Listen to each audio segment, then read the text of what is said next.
Punya Blink di awal terus Kemal bilang, ini ada story gue malah gue All the Small Thing. Apa mal? Gue di sini peristiwa gue yang hits banget nih di tabung Justin Bieber di sini nih bang. Hah, kok bisa? Film syuting tapi belum tahu tayang di mana, di OTT apa di bioskop, cuma ada 2 film. Gomeznya lesbi sekarang, Selena Gomez. Kata siapa? Kagak. Kagak. Oh nggak lesbi? Eh.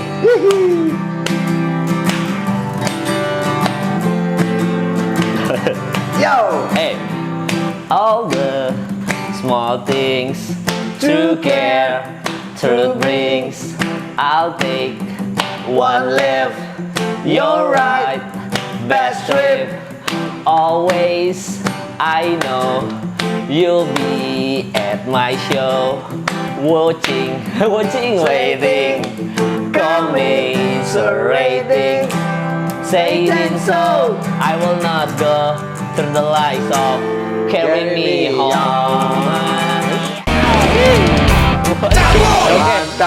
Mantap, siap. Terima kasih udah hadir di catatan si Buluk. Gila, gue pas diundang ke sini, Mal datang ke catatan si Buluk. Ya. Siap. Jadi para Siap. cabuler dan cabulis, gue kenal Kemal ini udah lama banget. Iya, waktu Dulu gue kuliah sempet pinjem gitar Kemal buat manggung. Bener Jadi, banget. Gitar gue lupa kalau nggak salah, lagi gue gadein, gue nggak punya duit. Terus Iya. Superglad manggung, mati. Bener. Gibson waktu itu bang ya? Gibson SG tuh. SG. Kemalingan abis tuh bang, nggak lama bang. Gitarnya. Iya, gue simpan di rumah gitaris gue di Bekasi, hilang tuh gitar SG-nya, Gibson-nya. Kesel banget gue, itu susah dapetinnya tuh. Sekarang berapa puluh juta mah? Iya, iya bener. Marah itu. Ini gitar ada berat nih cuy, terus cuy, tega pusing deh. Siap. Asli nih, gitar yang kecil soalnya cabuler dan cabulis digade madui. Jadi pakai gitar itu. Siap. Masa ini apa namanya, monetize belum turun, jadi cabul mesti bayar listrik ya kan, kantor Iya. digade gitar yang kecil. Ada tanda tangan artis-artis kan di situ kan, makanya laku mahal itu digadenya. Kita ngobrol-ngobrol sama Kemal, para cabuler dan cabulis ya. Mal, Ya bang. sehat ya pasti ya. Alhamdulillah sehat bang. Nah ini ngomong-ngomong soal tadi kenangan-kenangan lama, kenal Kemal dari itu awal 2000-an. 2012-an kayaknya Ya, tuh bang. Ya sekitaran 2012-an. segitu, 2011 kenal kita tuh. Terus pertama kali gue sempat ikut ngebantuin Kemal di bikin lagu. Lagu Degania. Jadi kalau misalkan lagi nonton sekarang, search aja Degania, judulnya Suster Maria. Itu Bang Buluk yang bantuin tuh, isi gitar-gitarnya. Ada di YouTube ya? Ada di YouTube gua bang. Ntar play ya, dicabul ya. Iya, ada di channel YouTube gua, cari aja Degania, vokalis Billfold tuh, Iya. Degania, Suster Maria. Itu Bang Buluk tuh, yang aransemen tuh. Nah, tapi tadi kita mengcover lagunya Blink di awal, terus Kemal bilang, ini ada story gue malah gue All the Small Thing. Apa mal? Jadi gini bang, kita kan sekarang ibaratnya ya bisa dibilang kan dulu mungkin kita masih muda kan, sekarang udah kepala 3, gua aja udah kepala 3 bang. Ya. Udah 30 Sama, gitu. kepala 3 juga. Iya. Enggak, kita garis bawahi kelakuannya kepala 3. Yoki. Tapi udah lah, umur mah udah. Tapi gitu bang, maksud gua kemarin tuh gue sempet ngobrol-ngobrol buat podcast gue, kan gue bikin podcast juga bang, podcast Hancur. Gue waktu itu kemarin waktu tag ini, gue nggak tahu ini tayangnya kapan bang ya. Cuma pas tag kemarin gue baru tag sama Doci Sadega. Ya, Itu Piwi Gaskin. basisnya Piwi Gaskin. Jadi itu ngebahas tentang apa playlist kita zaman sekarang ini, kan di masa-masa tua gini tuh dengerinnya apa? Ya. Apakah masih dengerin band punk yang baru atau justru kita kembali ke yang lama? Ya. Akhirnya karena ya nggak tahu sih bang ya, maksudnya kita tuh makin nambah umur, denger musik yang sekarang tuh kadang-kadang nggak masuk di telinga gitu. Betul, kadang-kadang mang. Iya, kayak kenapa ya? Padahal mereka mungkin bagus gitu, tapi entah kenapa nggak masuk. Alhasil kita sekarang nih makin tua dengerin musik itu yang mengingatkan kita sama kecintaan sama musik zaman dulu. Ya. Musik yang pertama kali album yang pertama kali gue punya bentuk kaset bang. Ya. Itu adalah Enema of the State. Si Janine Linda Mulder ya, cover depannya Iya, Suster ya. iya yang Suster itu. Ya, Sama yang Blink yang Take Off Your Pants and Jacket itu, Ya, yang First Day The Rock Show. Jadi itu album pertama yang gue beli pakai uang sendiri waktu SMP. Itu sama Ceylon Seven, 2 itu doang lah. Anjir, oke. Kaset, jadi bener-bener kaset yang mungkin kalau netizen yang nonton sekarang nggak ngerti. Dulu kita tuh kalau dengerin kaset nggak bisa kita skip. Betul, sampai habis. Mau nggak mau kita jelek, suka nggak suka harus dengerin sampai habis lagu Kalau mau ya favorit. lu forward atau lu rewind. Tapi kan rusak lah, Ya, melilit. melilit. Jadi ya udahlah, daripada kita ngerusak kaset, apalagi belinya kan dulu pakai uang saku susah, dapetin kasetnya gitu, dapetin Blink tuh PR gitu. Akhirnya mau nggak mau kita dengerin semua lagu. Nah, Enema of the State itu sama Take Off Your Pants and Jacket itu album yang gua dari lagu pertama sampai habis gua suka semua, Bang. Blink Semua itu ya? Blink itu akhirnya gua bermusik punk itu gara-gara album itu. Jadi Superglad juga awal karir 2003 berdiri sempat cover tuh All This Thing. Itu gara-gara gitaris gue yang lama tuh si Dadi. Iya. Secara gua Giok sama Akbar tidak terlalu into it sama Blink. Dadi tuh sangat wah Blink lah apa segala macam gini-gini. Ternyata pas kita cover lagu Blink memang ya lagi gede-gedenya Blink juga. Iya, dan akhirnya banyak orang suka. Menurut gua ada beberapa, ini gak tahu ya boleh dibenerin atau enggak nih sama Bang Buluk juga, sama penontonnya Bang Buluk.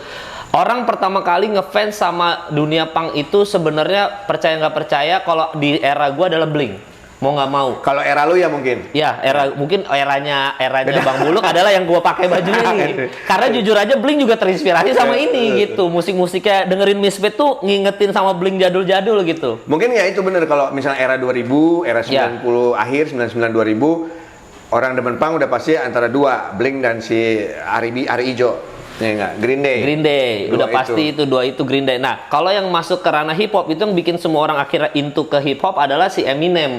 Jadi banyak maksudnya legend-legend ini menurut gue tuh gue tidak melihat lagi di era sekarang gitu yang legend-legend seperti ini gitu, yang akhirnya gara-gara dia anjing gue pengen dulu zaman-zaman Nirvana keluar tuh gue pengen ngeludah sembarangan dah kayak Kurt Cobain gitu, pengen ngerokok aja. Anak zaman sekarang kalau kita bilang sekarang siapa ya? Blackpink akan menjadi suatu legend kali nanti di tahun 2050 mungkin ya kan? Iya, mungkin Blackpink ya tahun 2050 jadi legend. Jadi legend Blackpink ya kan kayak gitu. Black Flag ya udah jadi legend, gimana Blackpink? Iya benar banget. BTS mungkin akan jadi legend di tahun 2045 gitu. Tapi kan gua entah kenapa seneng aja sama era gua waktu kecil aja gitu. Menurut gua tuh dimana kita kalau bangun tidur, mungkin nih sekarang nih bedanya nih ya, bangun tidur anak zaman sekarang sama kita dulu nih Bang. Kalau anak zaman sekarang bangun tidur cru area joget TikTok. Ya karena dia lagu-lagunya sekarang bikin dance. Kita kan bangun tidur kayak sikat gigi, kayak sekolah tuh semangat gitu. Maksud gua kayak ya itulah kayak kalau kalian nonton filmnya Vino tuh dulu yang Bang Vino tuh yang realita cintaan rock and roll tuh emang kita hidupnya tuh rebel saja gitu. Maksud gue kayak zaman dulu kayak fuck the rules lah gitu, kayak ini paling keren, ini semakin menyimpang makin keren gitu zaman dulu. Entah kenapa itu sesuatu yang keren gitu. Pasti semua zaman punya zaman keren. Zaman gue juga keren coy. Bangun tidur kalau tadi all this morning kalau gue aku punya anjing kecil, ku beri nama Harry kayak gitu. Nah, cuman yang menarik semua era tuh pasti punya idola. Gua mengidolakan Misfits ataupun Ramones, Kemal mengidolakan Blink dan segala macem. Gua Ramones dengerin Bang. Iya nggak mungkin gua nggak dengerin itu Bang. Sekarang anak-anak sekarang mungkin mengidolakan Pamungkas atau apa yang dari Nadine. Luar. Apa yang dari luar yang lagi ngetop sekarang yang sering diputar di lagu itu tuh. Nadine Bang. Yang luar ya? Yang luar negeri. Yang luar negeri apa? Siapa ya luar negeri? Yang lagunya ngetop banget, gue lupa. Yang mana? Blackpink Bang. Iya Blackpink gitu. Blackpink, BTS yang paling populer mau apa lagi kan emang itu. Sekarang di Indonesia itu ya, paling itu apa? Siapa ya? Oh no. Ya Allah, ada. Itu TikTok itu Bang. Ada no. Oh ada lagunya tapi. Gue baru tahu. Gue kira tuh TikTok doang tuh. Oh no itu. Oh no, Iya. Oh no, kayak gitu kan. Nah, ini ada foto menarik ini. Ada act out-nya lagi. Degania. Ini Degania bukan nih, Mal? Ini foto Degania. Ini sebelumnya lagi nih Bang sebenarnya. Ini tuh anjing dapat fotonya dari mana? Ini foto jadul banget Bang. Ini ada band gua yang lama namanya Dynamite Party Fever.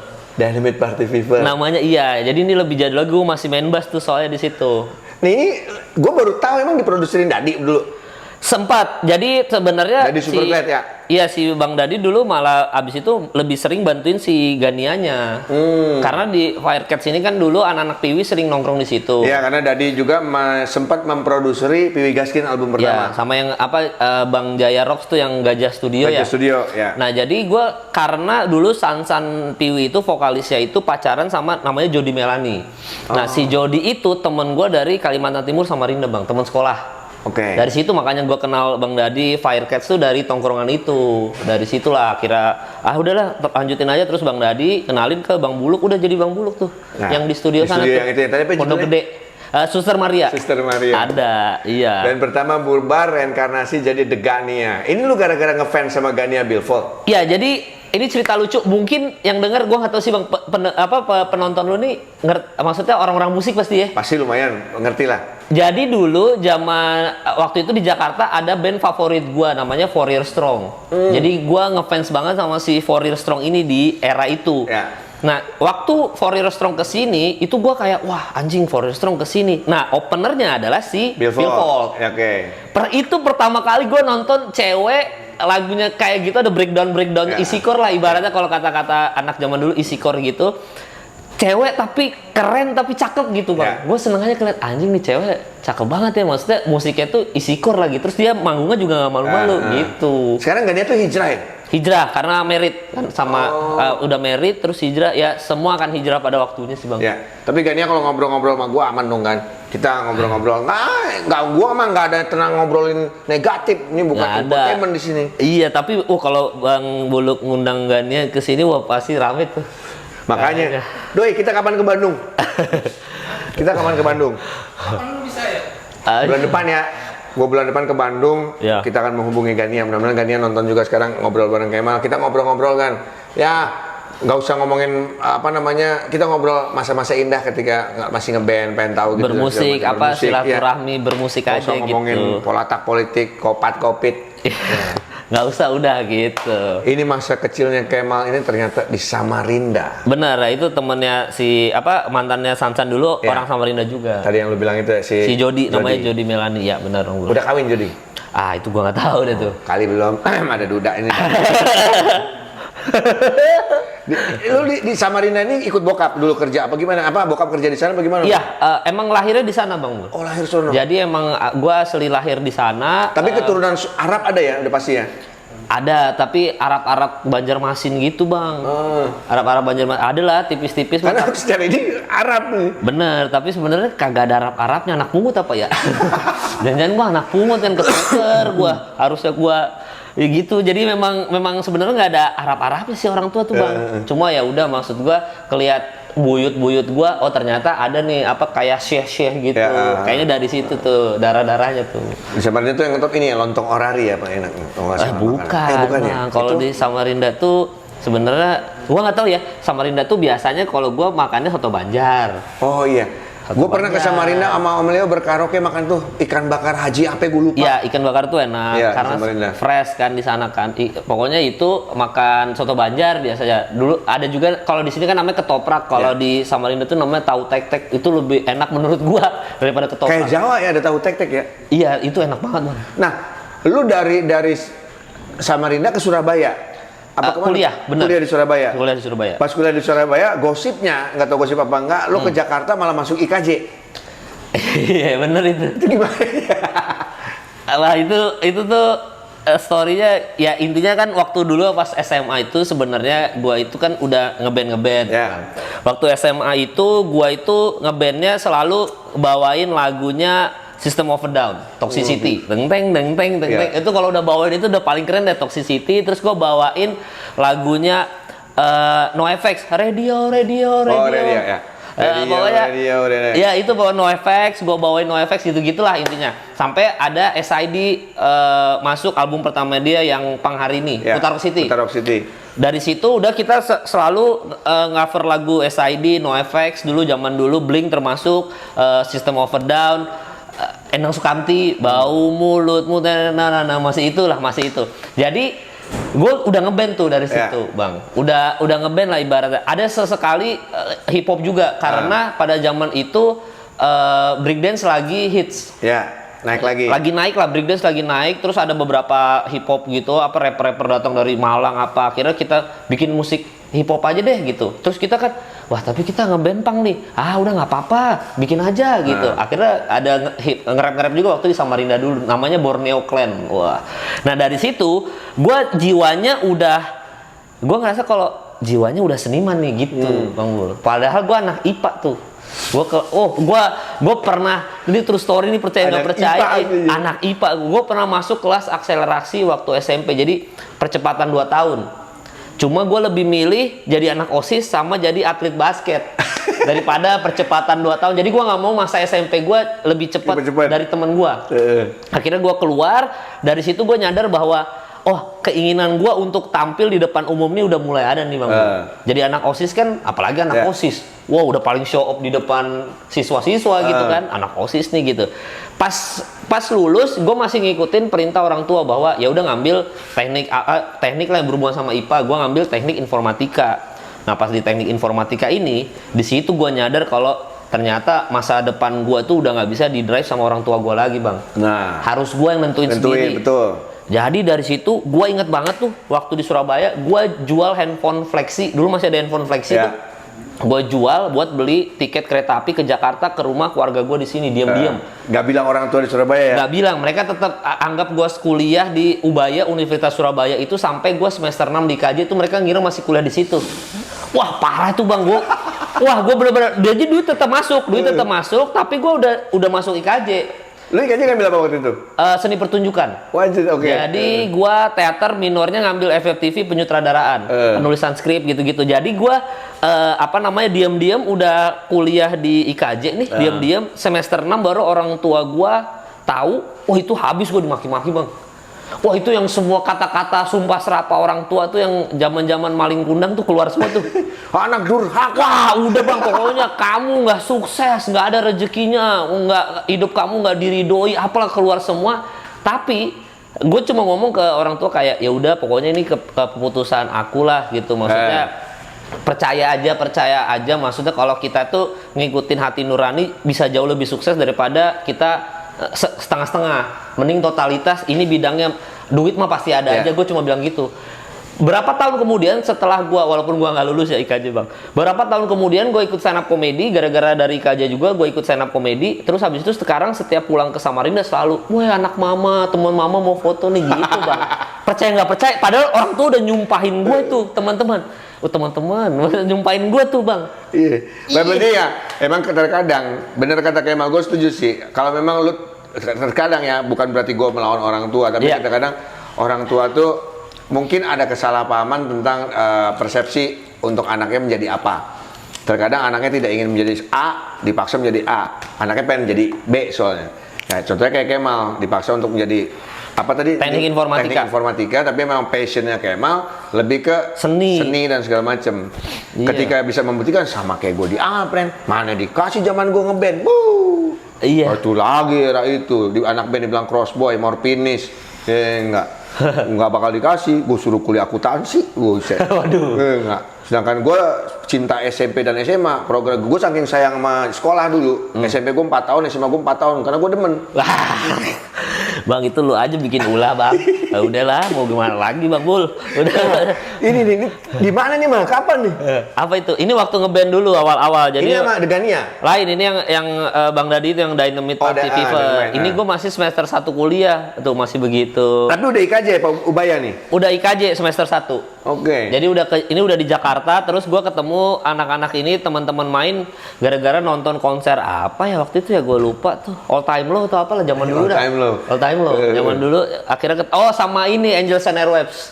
Tom Dilong kesini. Wah itu gila tuh. Akhirnya ketemu mereka ini nggak sengaja lagi ngumpul-ngumpul aja gitu Bang. Nah tapi tadi gue balik ngobrol ke lo ikut stand up comedy awal-awal dan segala macam. Iya benar, siap. Nah siapa yang nyuruh lo untuk ikut stand up comedy awalnya? Apa lo niat sendiri? Enggak, dulu ada senior gue namanya Bang Ence Bagus. Dia itu Bang Ence Bagus itu Extravaganza. Mungkin kalian nggak tahu ya, mungkin yang anak-anak zaman sekarang. Jadi itu ada acara di Trans TV ya? Iya, hits banget dulu Extravaganza itu. Jauh sebelum stand up comedy bersinar banget tuh Extravaganza.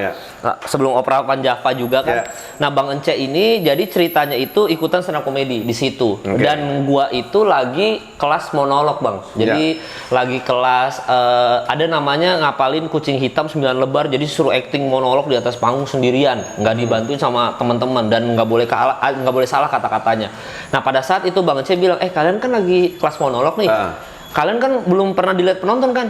Belum bang. Ya udah ikut gua aja ke Komedi Cafe Kemang. Gua mau stand up komedi siapa tahu. Di Kemang ya, Komedi iya, Cafe ya. Komedi Cafe. Ikut aja deh gitu. Soalnya apa namanya bisa buat kalian latihan juga. Apa ngebadanin naskah-naskahnya sekalian ngelucu-ngelucu aja lah. Anak IK aja kan kalau nge-MC paling jago bang. Pokoknya ya Bang Jimmy Mutazam tuh. Dia kalau MC paling jago ngomong pelereh. Goblok.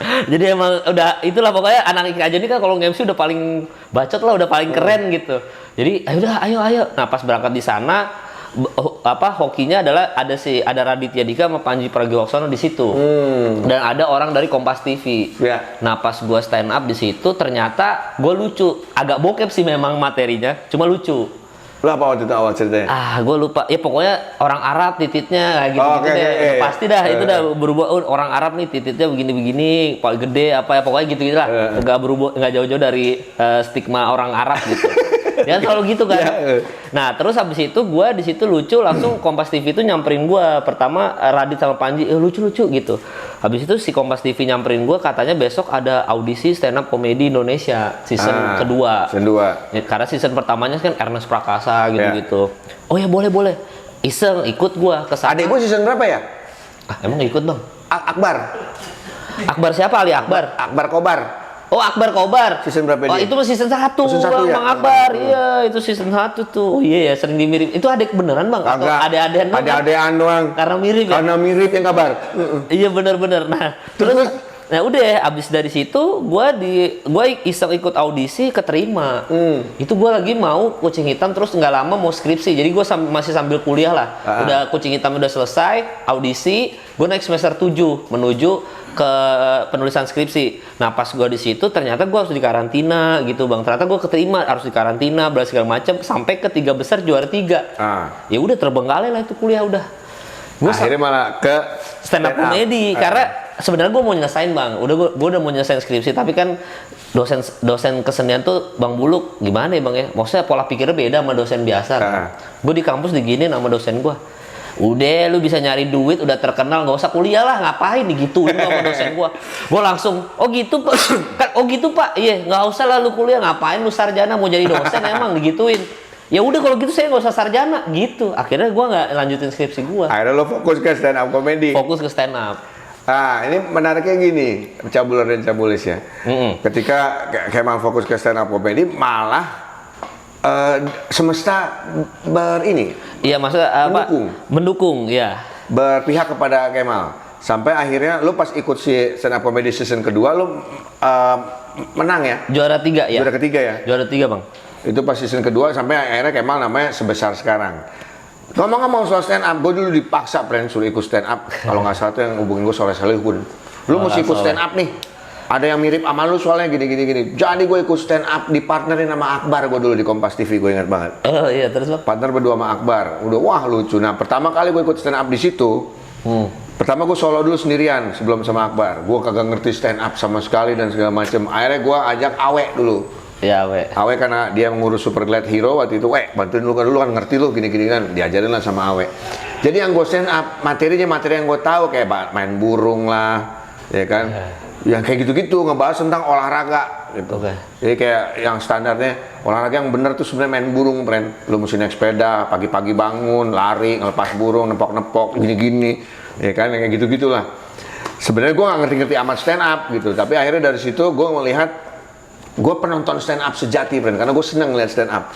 Tapi gue untuk menjadi seorang stand up komedi kagak bisa, kagak bakat sama sekali. Sampai akhirnya gue ngeliat Akbar, ya udah tambah tawa ngakak gue. Gitu. Itu lu tahu Akbar? Dulu gua pernah istrinya Akbar kalau nggak salah lagi hamil apa gimana gue lupa, ya kan? Terus gua foto sama pacar gua pelukan di profile BB.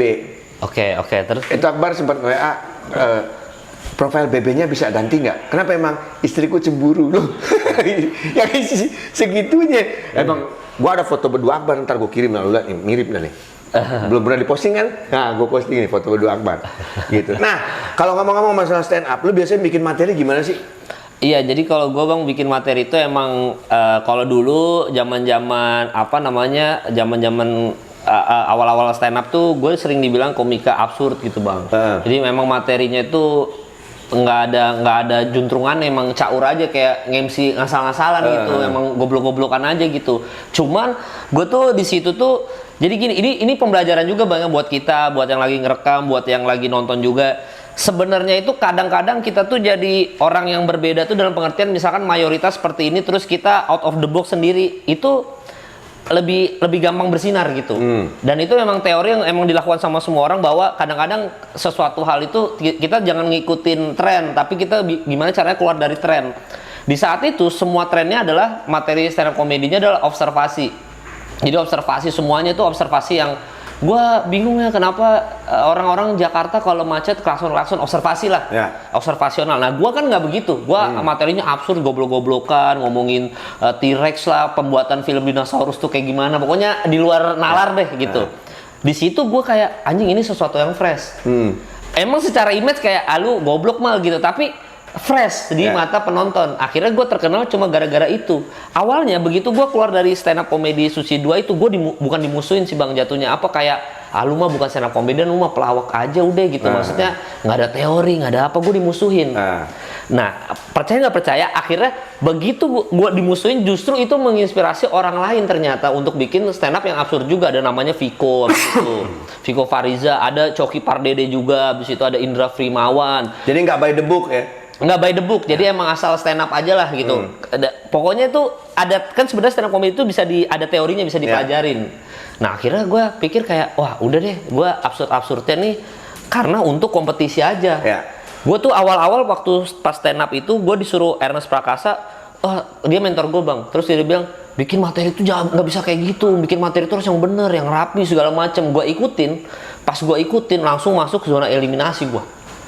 Gue bilang parah nih, bukan lu soalnya, bukan gua nih, gua nggak gua nggak bisa nih kayak gini. Akhirnya begitu minggu kedua gua fuck it lah, mau tereliminasi mau apa, yang penting gua jadi diri sendiri, biar self aja. Mau gua dicengin, mau gua nggak lucu apa, gua bodo amat. Ternyata begitu kita be yourself, suksesnya di situ Bang. Tapi kalau gini, kalau ketika stand up kan yang paling males sama kayak manggung ya. Maksudnya ketika lo stand up sudah ngelucu tapi penonton nggak ketawa. Iya. Ya kan? Itu ada triknya nggak Mal? Sebenarnya triknya adalah ada istilahnya ngerosting kita. Jadi maksudnya gini. Jadi begitu kita ini nggak lucu di atas panggung, misalkan kita nggak kena, berarti kan pertama adalah materi kita tidak relate sama penontonnya. Contohnya misalkan kita dapat job corporate nih Bang, corporate itu pemerintahan atau perusahaan, tapi kita bawa jokes tentang relationship. Kan mereka udah married. Iya benar. Kalau mereka udah married mah kayak, lalu ngapain lu stand up bawa pacaran? Orang kita udah anak 2 mau cerai nih gitu. Lu ngapain bawa gitu? Makanya pertama adalah triknya adalah kita cari tahu dulu penontonnya kayak gimana. Tapi begitu kita udah terlanjur ternyata nggak lucu, caranya adalah kita harus ngerosting penonton supaya mereka notice ke kita. Jadi misalkan contohnya kayak, wah bapak yang di sini, wah apa namanya istrinya cantik banget. Oh jadi sama kayak MC juga ya. Jadi penontonnya jadi bahan aja. Jadi bahan, udah kita jadiin bahan aja deh mereka gitu. Yang nggak menyinggung juga gitu loh. Jadi yang lucu juga. Biasanya kita stand up comedian, beberapa stand up comedian sudah ada senjata yang untuk ngerosting penonton. Biasanya kita MC kita bawa juga tuh andalan-andalan kita tuh, kuncian-kuncian kita. Nah kuncian-kuncian itu diiniin, dikeluarin, terus habis itu kita tinggal mikir di panggung kayak materi apa ya kira-kira yang relate sama mereka. Oke mungkin kalau relationship nggak masuk, kemacetan Jakarta. Gitu. Ya masuk sama kayak gitu. Nah hampir mirip berarti antara stand up comedian, MC dan juga musisi. Semua ngeliat penontonnya sepi, aduh nggak ada yang tepuk tangan nih, kagak ada yang ini, jadi bahan omongan. Ada penonton lagi pelukan, enak amat lu pelukan berdua tuh kayak gitu. Ya, gua awal karir itu main musik banyaknya kagak dibayar. Pertama kali dibayar dihajar nasi padang, friend. Nasi padang lauknya cuma perkedel, ame rendangnya setengah. Tega banget tuh panitia, ya enggak? Tapi pertama kali gue dibayar, gue ingat banget bayaran panggung gue itu adalah 3,5 juta. Waktu itu era waiting room ya, bukan era super glad. 3,5 juta itu udah paling gede banget, dan gue ingat banget itu bayaran terbesar, dan akhirnya gue dapat uang sekitar 350 ribuan, 10% dari hasil bayaran panggung. Kalau lu pertama kali lu ikut stand up dibayar tuh berapa? Yang dibayar ya? Yang dibayar. Karena kan yang belum dibayar, yang nggak dibayar juga pasti banyak, nasi bungkus mie. Pasti ada kan? Pasti ada, Bang. Justru gua itu kalau dibayar paling murah karena begitu gua lolos dari Kompas TV itu tarif naik bang. Oh, malah Jadi naik. gue malah nggak kena yang job termurah gitu. Oke. Maksudnya yang wah nggak dibayar apa segala macam, nggak pernah. Tapi kalau job yang ibaratnya nggak diperhatiin orang, tuh sering tuh. Yang sedih-sedih gitu, yang kayak stand up di G-Expo misalkan. Kita terus stand up, panggung. Ini orang nih nggak duduk, tapi orang lewat-lewat gitu bang. Jadi kan stand up kan nggak bisa kita di depan orang yang lewat jalan-jalan G-Expo gitu. Kita mah stand up harus ditonton, harus didengerin dari awal premisnya sampai punchline-nya. Itu yang kayak gitu-gitu sering tuh. Sama yang ulang tahun. Jadi kalau misalkan kita tuh stand up di ulang tahun anak SMA atau stand up di acara pensi, udah pasti di roasting balik kitanya. Masa iya yang gitu-gitu bang. Jadi gue punya cerita nih guys, masa sih bang gitu. Itu tuh bete tuh kita biasanya, mood kita jadi anjing lu jangan nge-heckling gue anjing. Kan anak SMA suka bertingkah, kayak anjing lu gue bilang gitu. Tapi kan kita di depan guru dan ini nggak bisa anjing-anjing ini orang. Dan kadang-kadang materi kita tuh kebanyakan nih materi stand up comedian tuh sebenarnya yang nggak aman, yang nggak bisa kita bawain di acara umum gitu loh. Jadi makanya gue acara-acara kayak gitu biasanya gue sering tolak-tolakin. Gue begitu stand upnya misalkan di Jacklot dulu atau di Hayde yang masuk gue karena gue bisa ngebokep di situ. Kayak gitu bang. Itu pernah tuh sering tuh dulu kayak gitu. Itu boleh dibilang suka duka, Prem. Iya. Sama kayak MC, MC di acara yang kagak jelas, yang penontonnya garing, shoot bener-bener. Nah, ini ada Pak Panji menggoreng lagi dan lagi dia punya materi stand up. Pendapat lu gimana, Mal? Pendapat tentang Panji materi stand up yang digoreng lagi dan lagi. Oh. Emang dia mengulang materi yang lamanya diulang lagi. Iya, jadi memang kita kan stand up comedian suka bukan ngulang materi sih, Bang. Jadi memang kita tuh stand up comedian tuh sama kayak musisi. Kita punya setlist. Oke. Jadi setlist kita ini misalkan contoh ngebahas apa yang lagi sekarang ya, Gisel contoh lah, mau paling gampang ngebahas tentang kasus Gisel gitu. Satu setlist ini, kasus Gisel ini selama beritanya masih relate itu biasanya kita bawain di acara banyak acara. Misalkan gue stand up kayak di sini ngebawain lagu A di kota ini dibawain juga gitu. Iya pasti. Misalkan satu setlist ini gue bawain di Jakarta, gue dapat job di Surabaya ya, gue akan bawain lagi karena orang Surabaya kan belum dengar setlistnya.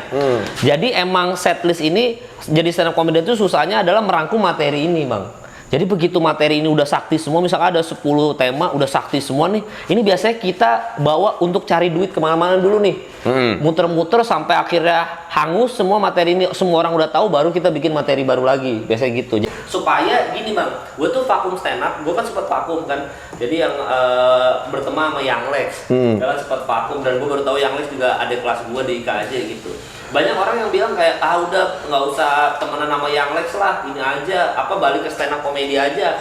Tapi sebenarnya gua vakum stand up comedy itu bukan karena gua lagi nggak bisa stand up bang. Kadang-kadang kita tuh butuh hiatus gitu untuk nyari keresahan lagi, kesedihan lagi. Termasuk musisi juga. Menurut gua musisi atau stand up comedian semakin kaya dia, semakin enak hidupnya, semakin sukses dia, semakin bahagia, semakin nggak hits lagu yang dia bikin. Benar, istilahnya kalau kata 420, zona nyaman. Lo ada di zona itu seperti kejadian kayak gitu. Lagu satu meledak, pada kawin, punya rumah, punya mobil, nyantai aja, nggak gembel kemari-mari. Coba dulu tetap berkarya terus, dulu pas udah jatuh satu udah banyak duit dan nyantai. Gitu. Karena memang kita tuh stand up comedian atau musisi hidupnya dari keresahan bang. Jadi makanya kita tuh kalau bikin beat stand up atau bikin lagu, kalau stand up comedy selalu bikin beat itu tentang kesedihan atau peristiwa kita yang tragis tapi jadi lucu. Karena kan poin tertinggi tragedi itu komedi. Poin tertinggi puncak tertingginya komedi tragedi. Jadi itu makanya kita sering ngomongin masalah tentang pemerintahan apa segala macam karena puncak tragedi itu komedi buat kita. Tapi puncak komedi justru tragedi. Kita kan kalau berkomedi ceritanya tentang kemarin dipalak gitu. Sedih loh, rumah gua kemalingan guys, Gibsonnya keambil. Itu tuh entah kenapa jadi sesuatu yang lucu. Karena orang lebih seneng menertawakan kesedihan. Sama seperti lagu. Yang hits kan selalu lagu-lagu cengeng bang. Sedih karena relate, karena anjing mewakili perasaan gue. Begitu kita bikin lagu happy paling setahun 2 tahun hilang tuh lagu, mana ada. Nah ini menarik ngomong soal keresahan. Ada nggak sih keresahan terbesar lo selama stand up comedy? Keresahan terbesar selama stand up sebenarnya sih yang lo apa, gue takut banget nih kayak gini-gini. Sebenarnya udah nggak ada sih bang kalau sekarang. Kalau sekarang kan gue udah yang kayak posisinya itu gue udah bisa stand up, bikin show sendiri yang udah ditonton sama penonton gue sendiri.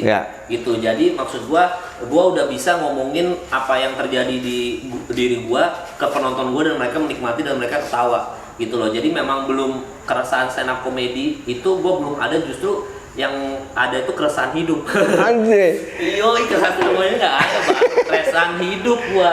Itu gua tuh lebih mikirin gimana caranya sekarang bisa sukses tanpa kita harus main sosial media. Berarti memang ya boleh dibilang sebenarnya bisa dilewatin keresahannya Mal ya? Iya, gua bisa melewati keresahan stand up comedy udah bisa, tapi justru sekarang tuh gua keresahan hidup bang. Gua tuh pengen gimana caranya sukses tanpa harus main sosial media bang. Itu cita keresahan gua, karena kan gue tuh suka basket bang, role model gue tuh Michael Jordan. Michael Jordan itu kan dia itu kaya raya bukan karena main Instagram. Kayak kita lah bikin channel YouTube, dia nggak butuh bang. Tapi dia sukses karena dia menginvestasikan semuanya ke nama dia, nama besarnya dia, Michael Jordan. Jadi kalau misalkan apapun yang berbau namanya dia, oh Michael Jordan, oh gue mau, oh Michael Jordan gue mau. Itu yang sebenarnya kita harus lakukan gitu bang. Kita investasi ke nama kita gitu. Gue tuh kalau stand up comedian, gue suka stand up comedian dari Afrika namanya Daiso Chaponda. Wah itu keren cuy, dia stand up-nya lumayan ajaib tuh, Afrika gila tuh. Daiso Chaponda gitu. Nah ini kalau ngomong-ngomong Michael Jordan, ngomong-ngomong nomornya Michael Jordan tuh adalah name gue SMA friend, 23. Oh siap. Komanya Magic Johnson 32. Oh iya benar, benar. Name SMA gue tuh 23,32 Michael Jordan, Magic Johnson. Magic Johnson, iya. Ini ngomong-ngomong basket ini, segila apa lo sama basket sampai bikin podcast NBA? Podcast NBA, gue itu, ya itu tadi bang, gue kan pernah ninggalin kelas akselerasi gue waktu SMP gara-gara mau jadi atlet basket. Karena memang jadi atlet basket itu waktu SMA sebenarnya gini, gue tuh dari kecil pasti kita semua pengennya jadi atlet sepak bola. Udah pasti lah, eskul apa sih? Sepak bola lah pasti. Cuma masalahnya anjingnya eskul sepak bola adalah kita nggak bisa masuk kalau kita anak pintar, satu anak cupu. Udah pasti eskul bola dipegang sama preman-preman sekolah. Yang badung-badung udah pasti main bola tuh. Kita kalau yang cupu-cupu anjing dipukul-pukulin kita. Di tackle-tacklein, jadi kita nggak kuat mentalnya. Nah, olahraga apa yang paling bisa kita masukin yang anak-anak nakal ini tidak akan masuk gitu? Adalah basket. Nah, basket itu waktu zaman gua SD itu selalu ada namanya kelas meeting, dan kelas meeting itu pertandingannya antar kelas. Iya, antar kelas, dan lapangan basket kan beda sama lapangan bola. Lapangan bola lu harus cari lapangan dulu, Bang. Kalau basket ya lapangannya di dalam sekolah. Jadi begitu ada pertandingan basket itu cewek-cewek ngumpul semua. Betul. Sama kayak gue dulu main poli di SMA ya. Masih ada main poli. Zaman gue atlet poli gue. Ya kan jadi ya tetap aja sih cheerleader ada di basket ya enggak. Tapi main poli Bang beneran. Poli gue. Anjing main poli. Zaman SMA. Ya enggak. Iya. Idola lu berarti Michael Jordan. Sebenarnya idola gue Kobe Bryant. Oh sama ini nih Rico. Iya, Rico Lubis. Gue kan era gue besarnya Kobe Bryant kalau gue. Era Kobe itu era yang bikin gue bener-bener cinta banget sama basket. Pas Michael Jordan main, gue masih kecil bang. Masih belum ngikutin Kobe Bryant kalau gue. Kobe sama Rico Lubis, kalau gue sama Michael Jordan juga, tapi ada Karim Abdul Jabbar gue dulu ya nggak ya. Hakim Olajuwon. Masih ngikutin gue. Larry Bird, mantep itu Larry Bird itu. Itu kalau bolanya itu Buru Caga. Pele ketuaan, gue Buru Caga. Terus apa ya era gue kecil ya? Oh itu. Mario Kempes, udah dalam botak gue udah gede. Nah, mantap. Nah, ini gue mau ngucapin terima kasih dulu untuk Kopi Susu Kalem, teman-teman UKM yang udah ngirim ini. Semoga terus UKM-nya jalan terus di masa pandemi ya, kita survive, stay strong, ya nggak, sama-sama berjuang, friend. Ya, gue jadi Kang Cupang sekarang. Iya, jangan lupa follow. Aku anak Pang Beta. Akun Cupang gue. Akun gue masih belum aktif. Dasar orang Turki tuh, geblek banget masih minta tebusan. Jadi gue di hack akun gue. Sama orang Turki. Nah, terus? Di hack, minta tebusan $200. Bangsa. Gue tawar $1, nggak mau deh. Gitu. Akhirnya sekarang gue udah lapor Instagram, tinggal menunggu Instagram ngasih link terbaru ke gue, karena akun itu harus diblok dulu sama Instagram. Nanti Instagram akan email ke gue, nih cara buka akunnya klik link ini. Bener. Gitu. Nah, kagak ngimel udah sebulan ini Instagramnya Bapak Gram, tega banget lo Bapak Gram. Emang sebulan udah bang? Udah 30. Udah suruh foto-foto itu nggak ya? Udah pakai KTP. Iya itu. Udah foto, udah kirim, terus udah ngasih bahwa gua kan link ke Facebook. Iya. Ngasih tahu pembuktian betul Facebook gua dan segala macem. Masalahnya ini mungkin ada hackers yang bisa ngerti, bisa bantu juga. Email akun gua yang Lucky Lux itu nge-link sama email si Instagram. bukan, sama akun yang lain. Jadi gue punya 3 akun, si Aku Anak Pang Beta salah satunya. Terus si ada Glenn and the Vicious Boy sama Lucky Lux. Jadi ketika gue email ke Instagram, Instagram udah balas, akun lo sudah kembali normal, silakan menggunakan Instagram kembali. Yang kembali normal adalah si 2 akun yang nge-link itu. Oh, terjebak di situ. Iya, si Instagram merasa udah normal kok, akun udah bisa lo nyalain kok. Bukan yang normalnya sebenarnya yang gue butuhkan yang Lucky Lux yang belum normal gitu. Gue udah jelasin, gue punya 3 akun, ini dan ini. Yang ini yang mati. Jawaban lagi Instagram. Oke, tunggu sekian hari gini. Udah lewat, ini kagak balas-balas lagi. Capek juga gue. Hilang tuh bang. Mudah-mudahan jangan lah. Capek cuy, ngebangun follower. Iya. Ini aja Aku Anak Pang Beta baru 80. Terus yang mau beli cupang silakan. Tambahin terus ya, mau beli cupang ya. Cupang harga murah meriah dari 100.000 sampai yang jutaan juga ada. Ada. Cupang lagi hits tuh. Nggak boleh air apa? Pokoknya harus air aqua. Lebih bagus isi ulang atau mineral atau nggak jangan air pam. Jangan mati tuh Iya. cupangnya tuh. Buat ya cupang sekarang pada manja-manja dulu cupang dulu ya dikasih air gote hidup. Iya makanya Lohan aja bang. Kan Lohan lagi nggak hits nih. Dulu kan eranya gitu tuh. Habis cupang Lohan yang naik tuh. Iya. Nah Bang Buluk pertama jualin Lohan lagi bilang aja jenongnya bawa hoki gitu lagi bang. Balik lagi tuh. Ini kalau cupang gua kagak modal. Jadi gua nggak dikasih awalnya. Dikasih sepasang buat cemplungin barengan, banyak anaknya. Jadi gue dagang anakannya semua ini, tapi bagus-bagus tuh. Tinggal dikolaborasiin aja. Iya.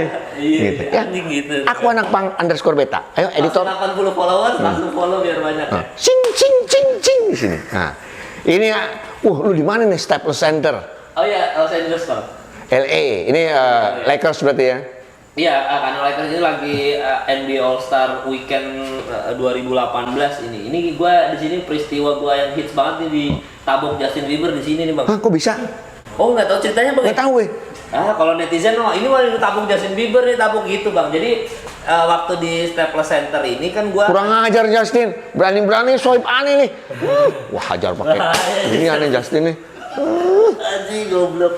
Iya di Justin nih. Nah, tapi udah aman lah udah. Terus habis itu gua di sini jadi influencer NBA Indonesia. Ya. Diberangkatin. Gua sama influencer dari negara lain. Gua perwakilan dari Indonesia. Nah, pas di sini ya udah namanya gua harus ngevlog Bang ya, harus ngevlog bawa kamera segala macem ya otomatis gua harus merekam kejadian yang ada di sana. Ya. Semua aktivitas yang ada di sana lah. Nah, pas gua ngerekam itu ada satu momen di mana gua harus meliput celebrity game. Jadi Pak selebriti Hollywood ini pada main semua Jamie Foxx gitu, segala macam pada main basket di situ ada Justin Bieber. Nah, pas pertandingan selesai, gua dapat momen di mana gua bisa turun ke lapangan untuk kalau misalkan ada artis ini yang bisa kita ajak ngomong say hello to Indonesia atau apa boleh banget. Gua turun deh tuh ke bawah. Nah pas turun ke bawah, gue tidak mengincar Justin Bieber bang, karena ya gue nggak ngefans banget juga. Gue yang udah gitu Justin Bieber gitu. Jadi gue nyari yang lain. Ada rapper satu Migos, Quavo namanya di situ. Gue ngincar dia nih sama Jamie Foxx. Gue udah ngincar banget nih berdua nih, nggak dapet karena beda-beda. Dapat yang di sini mereka semua di interview sebelah sana, sisi sana. Nah pas gue beres-beres kamera, gue bawa Sony A7S bang. Wah buat yang nonton Sony A7S itu gede banget, PR banget, lensanya 1635, karsnya sudah panjang gitu, pokoknya PR dah. Gue beres-beres nih, karena kan gue gak ada kru. Ini karena kecintaan gue sama basket aja gue berangkat nih, kapan lagi berangkat ke Los Angeles, artis harus dibayarin kan. Pas gue beres-beres kamera, masukin kamera, si Justin ini lewat samping gue, kayak sama Bang Buluk tapi lebih dekat lagi lah. Papasannya dia di sini, gue di sebelah sini. Nah pas gua beres-beres kamera, gua noleh, di anjing Justin Bieber nih, gitu. Pada saat Justin Bieber di sebelah gua, itu gua akal gua udah hilang bang. Ibaratnya udah kayak, gua rekam deh, gitu. Nah ternyata karena yang paling cepat waktu itu adalah handphone, gue ngambil handphone mau Instastory. Karena Instastory kan bisa lu save videonya, masukin di vlog tinggal tempel. Udah aman, gue dapat yang Instagramnya dapat lagi untuk vlog gue tempel. Gue Instastory, ternyata Justin Bieber itu nggak suka ada kamera depan mukanya dia. Jadi begitu gue gini, ditabok viral. Nah yang anjingnya adalah kenapa orang Indonesia tahu aja gua ditabok itu lambe tura apa segala macam. Jadi gua bilang ini orang tahu dari mana gitu loh. Gua ditabok karena cuma gua yang tahu. Keramaian kan. Udah tuh viral. Dan gak lu posting juga kan? Iya, akhirnya gua posting kayak gua jelasin nih kenapa kronologisnya kayak gimana apa segala macam. Bahkan gua tuh jadi materi stand up, gua bilang gini, lu nggak usah gaya-gayaan deh ketemu Justin Bieber mau kalem gitu. Lu ketemu Tulus aja di Plaza Senayan juga lu pasti ngajak foto, lu kejar tuh. Bang Tulus foto dong. Ketemu Dian Sastro, Mbak Dian foto dong. Itu baru Dian Sastro, Tulus yang kita masih bisa ketemu hari-hari lah di mana-mana gitu. Ini Justin Bieber, Bang. Maksud lu ketemu paling perbandingannya 1 banding 1.000.000. Tiba-tiba ada di sebelah lu, kayak temenan gitu. Ya masa lu nggak refleks keluar kamera? Itu Bang maksud gua jelasin di situ, ditabuk gua udah. Jelasin tengil juga ya, dasar. Ini hanya you know me so well, itu kan? Bukan. Yang masih buat yang tatoan kan dulu kan anak kecil kan? Justin Bieber kan? Oh iya, baby blue ya kan? Itu. Iya. Gue. Kalau you know me so well siapa? Oh Smash. Oke. Oke. Dulu dia gue tahu Justin Bieber sekarang tatoan dia, ya kan? Badannya gede. Dulu pacaran sama yang jadi lesbi kan dia. Selena Gomez kan lesbi sekarang, Selena Gomez. Satu siapa? Kagak. Oh enggak lesbi. Oh di film gua kali ya? Di film di lesbi. Iya film berarti. Gue kira Selena jadi lesbi. Mau lambe tura kalah gosipnya sama gua. Enggak. Oke. Nah, menurut informasi Kemal banyak koleksi sepatu. Iya, Bang. Benar. Sepatu basket atau apa aja? Jalan atau basket ya? Berapa total koleksi, Mal? 77 kalau Wanjret. Iya, koleksi. Gile. Emang yang rare atau yang gimana yang lo koleksi? Sebenarnya ada yang rare beberapa lah. Maksudnya yang kayak ada yang Jordan kolaborasi sama Travis Scott, ada Jordan kolaborasi sama Drake rapper gitu. Ada beberapa yang rare. Reebok Kendrick Lamar, Cortez Kendrick Lamar, ada Nike Cristiano Ronaldo kayak gitu-gitu. Jadi beberapa ada yang rare, tapi gue kebanyakan koleksi sepatu sebenarnya yang ada historinya, Bang. Maksud dalam pengertian gini, kenapa koleksi sepatu yang ada historinya? Karena itu yang bikin gue cinta sama sepatu. Contohnya misalkan gini, ada satu sepatu Jordan 11 Flu Game, 11 apa 12 gue lupa pokoknya Jordan Flu Game. Jadi itu tuh dipakai Michael Jordan ketika dia lagi flu, sakit, terus dia tetap main basket lawan Utah Jazz final dan ternyata menang. Dan dia nyetak 37 poin atau berapa gitu. Jadi yang gue punya itu historinya, Bang. Yang gue beli bayarin mahal itu historinya, bukan sepatunya, tapi history dibalik, cerita dibalik backstorynya itu loh, backstory sepatu itu. Nah terus habis itu gue pernah dicengin sama netizen, maksudnya lu ngapain Bang Kemal koleksi sepatu mahal-mahal banyak-banyak kagak dipakai, atau juga sepatu tuh ujung-ujungnya mau mahal mau enggak nginjak tai juga gitu. Terus gue pernah kolaborasi sama almarhum Glenn Fredly. Jadi waktu itu gue pernah undang almarhum ke ke konten jajan sepatu gue.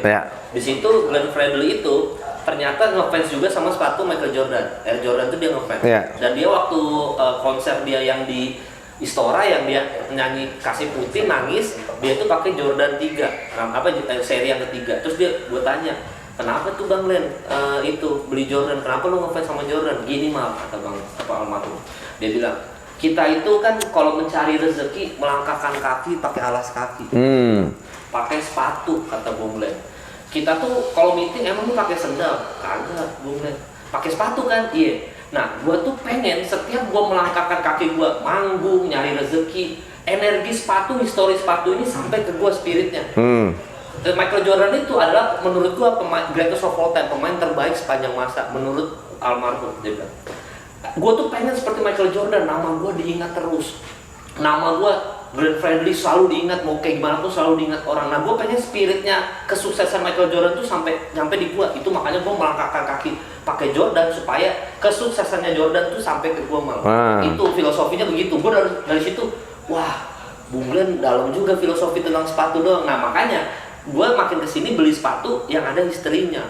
Bang, nggak main-main tuh bang, kita aja pakai sepatu nih kan. Ini pakai sepatu. Gitu. Pen gue asli coy. Nggak, emang pasuk pen gue nih tuh. Converse asli juga. Mau beli pen yang asli nih, Instagram ini. Siap. Instagram ini. Ada. Oh, aku mau nanya komputer. Lupa. Kita gue tanya, ada ini Instagram ini. Pen gue asli nih, Instagram ini. Tuh. Velcro. Bang, lu nyusahin editor lu bang, ada lagi Instagram ini. Ada nyusahin editor lu bang. Nah, tapi gue juga mau koleksi sepatu dulu, Ngong. Fans yang band series ya, Descendants gue punya, Social. Cuman masalahnya kan size-nya kagak ada. Jadi gue beli, pertama gue punya fans Social di nomor size 44, 44. Gede banget kayak kapal, asli. Akhirnya gue cuma pajang doang. Nggak lama Karang Taman Puring ngeluarin Social di 200.000 banyak banget. Gue beli 1,8 juta dulu. Tapi lu nyari gitu dulu di mana bang? eBay. Oh, anjing itu seru banget ya nyari gitu ya. Yeah. Gua pernah berapa kali beli di eBay, DP $10, $20 buat tanda jadi, sepatunya kagak nyampe.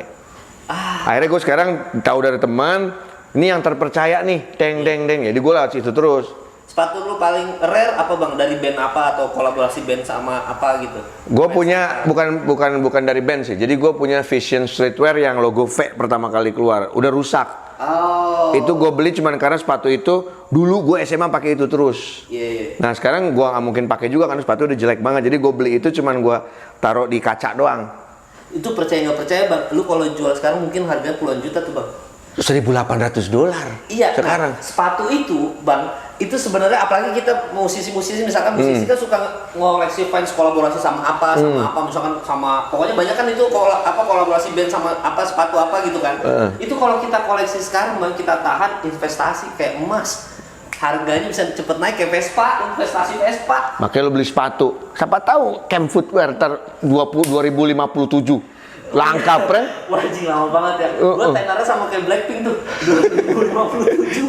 Tapi lu yang paling mahal berapa duit, Bang? Sepatu yang lu beli? Gua tuh paling mahal ada memang sepatu ratusan juta ada tuh Bang satu. Jadi itu ada Jordan. Iya Bang, jadi Jordan 2 Eminem Bang. Dia jadi di situ di Jordan 2 itu ada lirik-liriknya Eminem. Dan tadi kita sempat bahas Eminem itu termasuk tonggak anak muda yang akhirnya nonton hip hop gitu, walaupun ya kemarin dulunya mah ada NWA, ada keren-keren, ada Dr. Dre, tapi Eminem ini yang bikin kita semua cinta sama hip hop di era gua. Jadi makanya gua punya koleksinya, dia kolaborasi dengan Jordan pula, brandnya gua suka, ada lirik-lirik kayak gitu di sepatunya, itu dong satu itu doang, gua rela habisin duit tuh bang. Habis itu udah nggak ada lagi dah. Gue paling mahal 1,8 tuh beli fans Social di nomor 44 lagi. Nggak dipakai sampai sekarang. Asli tuh, ada yang mau bayarin, hubungin. Nomor di bawah sini. Editor lagi. Bang Lala. Iya. Itu yang cupang tadi cupang. Cupang ini. Berarti cupang karena follower masih 80, follow cupang. Nama Bang Lala. Sini dah. Nah, tapi kita ngomong tentang sepatu lagi. Lu bikin brand sepatu tadi Camp Footwear, ya. 2018 dan pas pandemi aktif lagi. Iya, justru pas pandemi nggak aktif karena pabrik ini sebelum pandemi nih. Sebelum pandemi.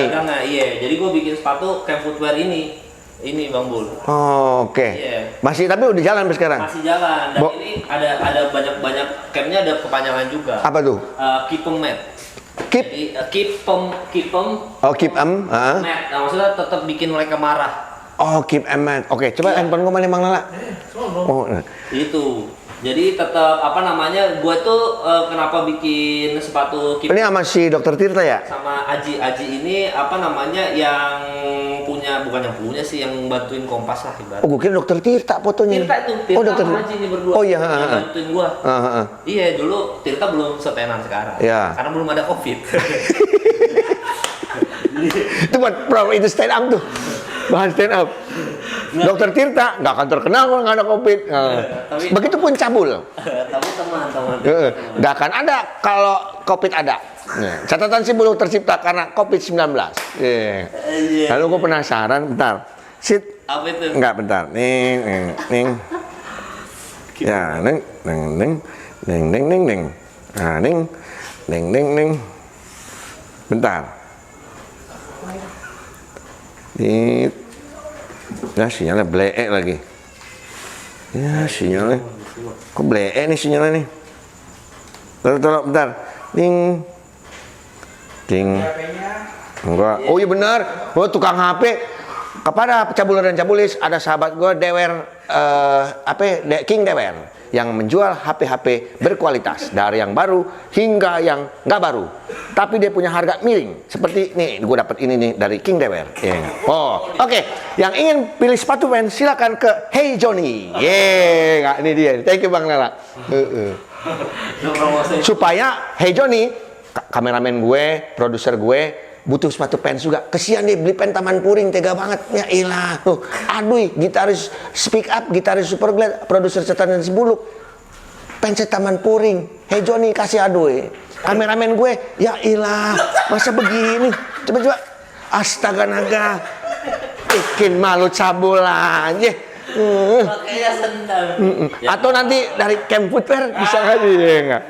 Mantap. Bisa. Oh, girangan lu. Nah, ini podcast Ancur. Iya. Udah tayang lebih dari udah lebih 100 episode ya? Sudah 100 episode lebih ya. Lu awal mulanya gimana mau bikin podcast ini, Mal? Awal mulanya bikin podcast gara-gara apa Bang ya? Jadi kan memang waktu itu podcast belum lagi baru-baru naik. Dan gua tuh kan penyiar radio juga Bang. Maksudnya teman-teman gue yang siaran ini pada bikin podcast apa segala macam, akhirnya kayaknya seru ya bikin podcast karena kita kalau siaran di radio kan nggak bisa ini apa ibaratnya nggak bisa ngomong anjing, ngewe, nggak bisa gitu.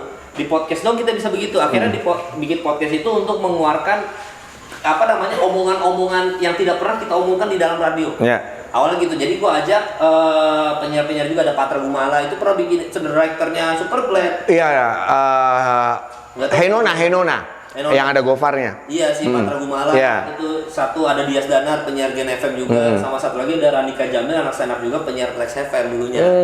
Jadi gue bikin berempat itu. Udah karena itu aja sih Bang. Maksudnya pengen bikin, kita kan jago ngomong semuanya ya. Jago siaran apa segala macam. Jadi kita pengen bikin sesuatu yang tidak bisa kita omongin di radio. Di radio. Konvensional radio nggak bisa. Nggak bisa, sampai sekarang pun tidak bisa gitu. Makanya akhirnya bikinlah podcast. Awalnya gitu. Oh, makanya ini untungannya kalau di sekarang sensorisasi halus-halus dikit ya. Oh, cabul aja si goblok nih, mesen nggak karpet. Dari mana karpet tuh? Jawa. Iya nama karpetnya apaan? Karpet. Lo karpet. Karpet cabul peler gimana goblok. Gila. Anjing ada yang seru juga tuh Bang, lucu juga. Mana ambil karpetnya dah, karpet pun. Bukan peler. Nah, ini nih. Lu bikin Muse Media. Ya. Ini Muse Media apaan sih, Mal? Muse Media tuh ini Bang, platform berita news. Oh, lu bikin ini. Berita millennials, tapi maksudnya di apa namanya, di desain millennials tapi beritanya tetap berita-berita yang terupdate sekarang. Kayak misalkan Kayak kompas.com, Kumparan, semacam itu. Sama Patra juga nih.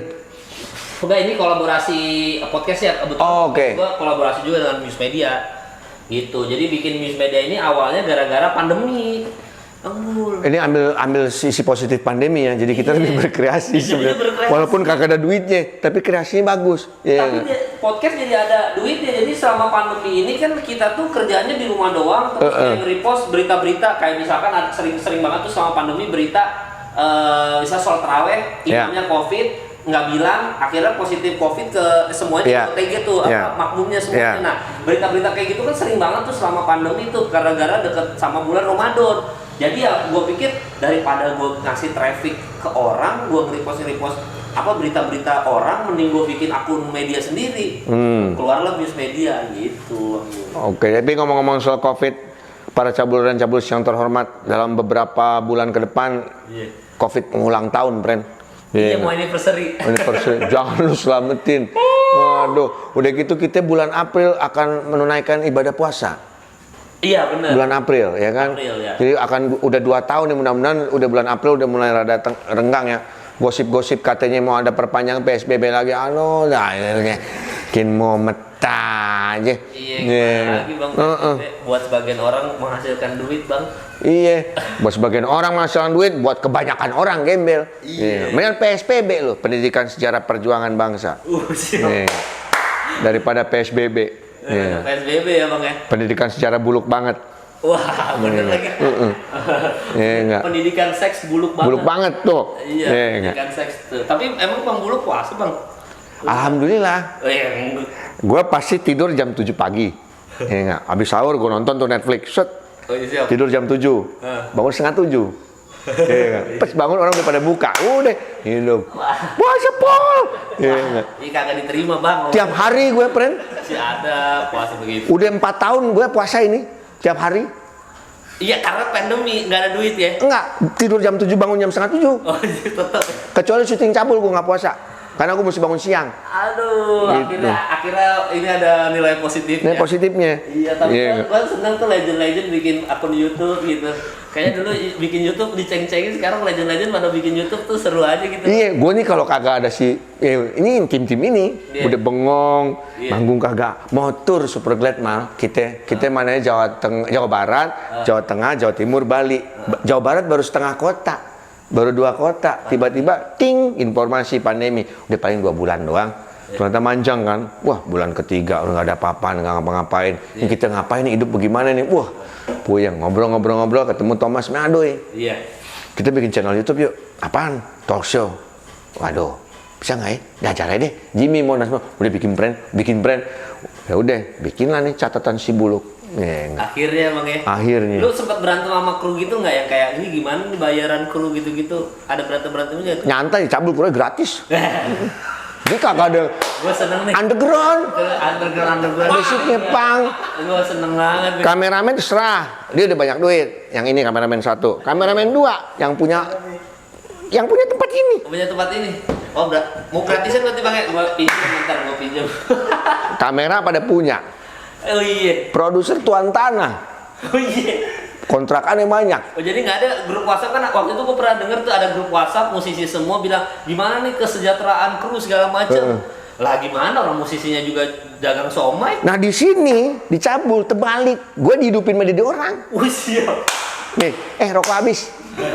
Tuh beli, tuh kan, tuh. Nah, Siap. jadi ini kesejahteraan, cuman kesiannya dicabul tuh mereka duitnya banyak, kru-krunya segala macam, sepatu pada kagak punya, Makanya di camp footwear, masuk gitu. Lihat ini, itu Pak Jones nih, astaga, subhanallah. Bangsat, lucu anjing. Ya Allah. Ya, udahlah Bang, maksudnya kita kan sekarang tuh kurang memamerkan, bukan memamerkan, jelek banget bahasa. Kita tuh sekarang kan semua kemewahan, Bang. Betul. Di sosial media. Ya udah kita sekarang apa adanya aja deh, Bang. Butuh yang apa adanya udah. Bener, tapi yang pasti ya ambil hikmah dari pandemi biar nggak stres amat kita di rumah ya. Bener. Udah semuanya kita ambil hikmahnya aja, tangan jadi bersih, ya nggak? Iya. Alkohol terus tiap hari mabok, kata Pamungkas tangannya kena alkohol mulu, ya kan? Gitu. Wajib. Iya kata Pamungkas, kita sekarang mabok bukan orang, tangan. Kenapa emang? Hand sanitizer mulu, friend. 70%. Kalah Jack Daniel. Iya Gitu. bener banget. Jadi udah nggak ada ini, maksudnya udah bersih terus tangan kita, kan alkoholnya di sini. Iya. Nah, itu kita ambil hikmahnya, lebih bersih, ya kan? Sholat juga jadinya lebih mendekatkan diri kepada Tuhan. Benar. Bener. Ya, itu ambil daripada kita stres, ya nggak? Stres. PSBB diperpanjang, kita ngomong pakai mal lagi mengenai dunia film, ya kan? Lu kapan aktif lagi mal di film mal? Ada sempat syuting kemarin. Ajak gue apa? Tahu banget. Gue pernah bikin channel YouTube sek-sekan gue. Itu nggak percaya kan lu?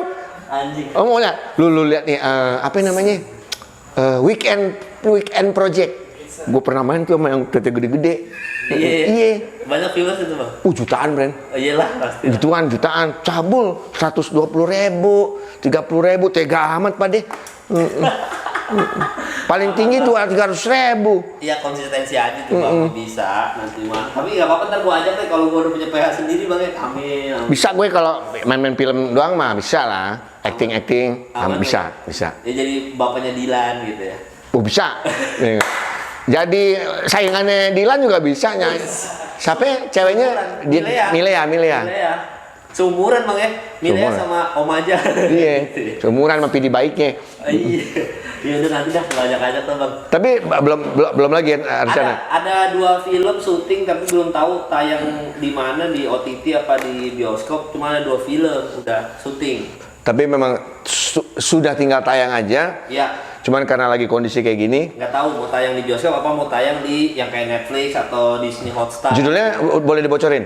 Boleh, yang itu ada satunya Surga yang Tadi Rindukan yang ketiga bang. Itu lebih ke drama. Film drama religi. Oke. Arab. Oke. Benar. Surga yang Tadi Rindukan ketiga sama satu lagi Cinta Subuh sama tentang ta'aruf. Gue mau buka begini pasti agama banget deh. Lu kalau kayak sohib gue nih, gue punya sohib namanya Ali Zainal. Iya. Ya, oh tuh kalau main sinetron jadi ustadz mulu deh, ya Bang Ali ya. Apa kabar Bang Ali? Iya, padahal kalau ngomong biasa ngewe-ngewe juga ngomongnya ya. Kalau dia enggak, dia beneran dia. Oh, dia beneran? Dia beneran deh, emang ustadz beneran. Gua aja yang caur. Nah, kalau dia mah karakter doang, Arab, bersih, beribadah, begitu gini ngewe anjing. dia arah vaksin dia. Iya vaksin. Arah vaksin. Mantep banget. Kemang, thank you banget ya. Kita udah ngobrol ngalor ngidul. Siap, sukses buat filmnya nanti. Amin, Sukses buat semua usaha-usahanya Kemal dan semua karir-karirnya. Amin. Sukses Dan juga buat ini apa channel catatan si Buluk. catatan si Buluk dan juga ini cupang, dagang cupangnya. Nah, Yes. jangan lupa untuk follow akun Cupang gue @akuanakmangbeta. Sing. Ya. Iya, benar. Ini akunnya Kemal. Sing. Akun gue Erdem27. Orang Turki sialan nih, jangan lu follow dulu ya. Jangan. Super Blade aja deh di follow deh. Iya. Nah, terus kalau ngomong-ngomong ini gue mau ngucapin terima kasih sekali lagi untuk Kopi Susu Kalem. Iya. Nah, Kopi Susu Kalem, thank you atas kirimannya teman-teman UKM. Semangat terus. Nah, gue mau tanya, Iya. lu menggunakan t-shirt Misfit. Iya benar bang. Lu memilih lagu Last Cares. Iya. Lagunya Misfit. Ada sejarahkah lagu ini di lo? Ya ini lagu sebenarnya karena kuncinya gampang. Oke. Kuncinya gampang, jadi kalau mau cover gampang. Terus habis itu Misfit ini sebenarnya lebih ke kayak waktu gua dengerin Blink, banyak orang yang bilang, oh Blink itu terinspirasinya sama Misfit. Yeah. Lu coba dengerin Misfit. Terus gua bilang gini, masa iya kan gambarnya tengkorak-tengkorak gitu. Blink kayaknya lebih cewek, lebih kayak vaksin tadi. Kan Blink kan kayak gitu-gitu kan. Masa iya dengerin, coba lu dengerin. Ternyata emang beberapa lagunya dia kuncinya tuh emang kunci-kunci Blink yang tiga kunci doang. Nah lagu ini yang paling nyangkut di gua bang. Emang Blink, wah, yang dulu Janelle Linda Mulder, ya kan? Sekarang Riley Reid. Bahaya emang, main bokep mulu. Anjing. Tapi sebenarnya lagu ini, gue sempat ngobrol bersama Jerry Only waktu Misfit ke Indonesia. Gue nanya, lu kenapa nggak bawain Last Cares? Dia bilang lagu itu terlalu berat untuk gue bawain karena liriknya terlalu sadis. Iya sebenarnya iya. Glenn Danzig menciptakan lirik ini sadis banget. I've got something to say. Yeah. I rape your mother today. Gue ingin memberitahukan lu sesuatu. Gue perkosa sama lu, anjing. Iya emang makanya itu dia nggak bawain sadis liriknya. Jadi dia nggak mau. Tapi zaman itu bang memang semakin rebels liriknya semakin kita suka gitu masalahnya kan. Soalnya orang kayak wah ini hancur nih apa makin beringas nih. Tapi begitu tua musisinya anjing gue galak jahat juga lirik gue ya gitu. Nah ini kita mencoba membawakan di ending catatan si Buluk yang ketika kita menyanyikan Anda bisa melihat teman-teman sponsor ting ting ting edit ya. Iya bahwa apa liriknya jahat-jahat. Oke. Gitu. Oke. 1, 2, 1, 2, 3, 4. I've got something to say. I kill your baby today, and it doesn't matter much to me. As long as it's there. I've got something to say. I rap your mother today, and it doesn't matter to me as long as it's bread. Sweet lovely dead. Want it again. Everybody di rumah. One last chorus every day. Whoa.